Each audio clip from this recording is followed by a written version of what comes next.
mouth of the wicked and the mouth of the deceitful are open against me.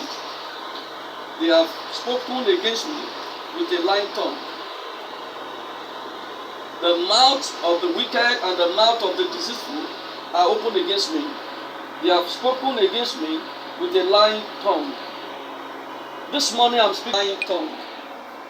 Power against lying tongue. Agbára láti lòdì sí ahọ́n èké. Power against lying tongue. Agbára láti lòdì sí ahọ́n èké. Power against lying tongue. Agbára láti lòdì sí ahọ́n èké. Lying tongue has been in operation since the creation of the world. Ahọ́n èké ti wà láti ìgbà tá a ti dá ayé yìí. It has been since the creation of the world. It has been since the creation of the world. Many people with great potential have fallen through lying tongue. Ọ̀pọ̀lọpọ̀ tó ní ọjọ́ ọ̀la tó lágbára ló ti ṣubú nítorí ahọ́n èké. For instance, lying tongue caused the fall of Adam and Eve in the garden. Fún àpẹẹrẹ, ahọ́n èké ló fa ìṣubú Ádámù àti Éfà. Èṣù wọnú ọgbà, ó parọ́ fún wọn pé ṣé Ọlọ́run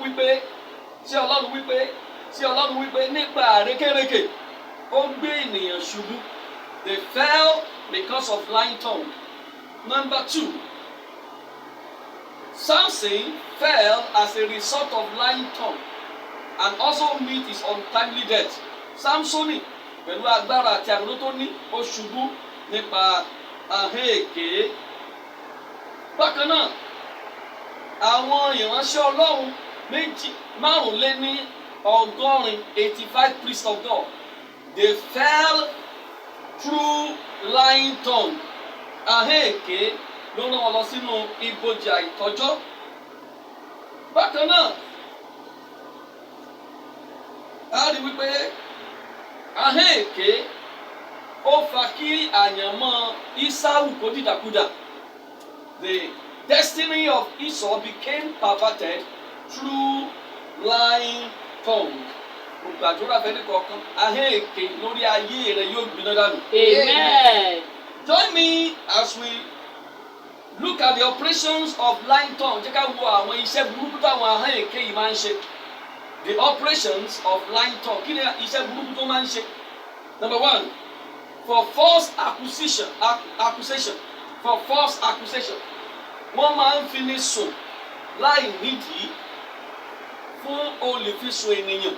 Ahọ́n èké, in the book of Revelation chapter 12 verse 10, the Bible says, the devil, your enemy, accuses brethren day and night. Ó ní ọ̀tá yín èṣù tó ń fi yín sùn lọ́sàn-án àti lóru.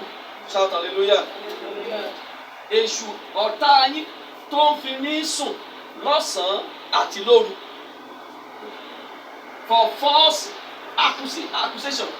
Now, Zechariah chapter 3 verse 1 to 3. Zechariah chapter 3 verse 1 to 3. When Joshua the high priest was to offer prayers, enemy came to oppose him. They accused him. Wọ́n fi sùn níwájú Ọlọ́run wípé kò yẹ láti rúbọ àdúrà sí Ọlọ́run. So, the first thing that lying tongue does is to ensure that he accuses you falsely. Wọ́n á fi ní sùn ní ọ̀nà tí ò tọ́ ẹ̀mí olùfisùn. Ahọ́n èké tó ń fi ayé rẹ̀ sùn, Ọlọ́run yóò dá lẹ́jọ́. Amen. Mo ní Ọlọ́run yóò dá lẹ́jọ́. Amen. False accusation. Number 2, for false prophecy. Àsọtẹ́lẹ̀ èké. Wọ́n máa ń lo ahọ́n èké láti sọ àsọtẹ́lẹ̀ èké tọ́lọ́run ọ̀rọ̀ wọn. Wọ́n ti fi da ọ̀pọ̀lọpọ̀ ilé rú. Àbí nígbà tí wòlíì kan sọ fún ọmọ ìjọ rẹ̀ pé Ọlọ́run ò kọ òun àtìyàwó ẹ̀ pọ̀ lẹ́yìn tí wọ́n ti bímọ mẹ́ta, tọ́mọ mẹ́ta ti dàgbà. Lẹ̀mí èṣù wá gbé wòlíì wò láti sọ pé Ọlọ́run ò kọ wọ́n pọ̀. False prophecy. Wọ́n máa ń fi ahọ́n èké láti sọ àsọtẹ́lẹ̀ èké. Hallelujah. Wòlíì kan ló sọ lórí íńtánẹ́ẹ̀tì pé ayé máa parẹ́ ní April 7. Ayé ó parẹ́ ní April 7. Nígbà tí April 7 wá kọjá, ó wá ní òun bí Ọlọ́run pé wọ́n mọ̀ jàyé kẹ́yìn ìparẹ́ o. Òun bí Ọlọ́run á gbọ́ ẹ̀bẹ̀ o. Ẹ ti máa ń pẹ́ wòlíì èké nìyẹn. Wòlíì èké nìyẹn. Wọ́n máa ń fi ahẹ́ èké tàn àwọn ènìyàn jẹ. Wọ́n á fi fàwọn èèyàn sínú ìgbèkùn. Wọ́n á sọ tọ́lọ́run òwí ahẹ́ èké for false prophecy. Number 3, for pronouncing death. Láti sọ death. They can use lying tongue to pronounce death. John chapter 19, verses 8 to 10. Ahẹ́ èké ni Pílátù fi pàṣẹ ikú fún Jésù. Ó ní ẹ lọ kàn mọ́gi. Bó tilẹ̀ tún sọ pé òun ò rí ẹ̀ṣẹ̀ lọ́wọ́ rẹ̀. Ṣùgbọ́n torí pé ó fẹ́ rújú rere àwọn Jíù, ó ní ẹ lọ kàn mọ́gi. Mo sọ sínú ayé ẹnìkan pé gbogbo ahẹ́ èké tó ń pàṣẹ ikú sínú ayé rẹ̀, iná Ọlọ́run kó jó dànù. Amen. Gbogbo ahẹ́ èké tó ń pàṣẹ ikú sínú ayé rẹ̀, iná Ọlọ́run kó jó dànù. Amen. Mo rántí ìtàn arákùnrin kan tí alàgbà ìjọ yẹn sọ fún mi. Alàgbà ìjọ tó ti ṣẹlẹ̀ ló sọ fún mi. Ó ní arákùnrin yẹn ṣègbéyàwó pẹ̀lú ìyàwó rẹ̀ lọ́jọ́ Sátidé.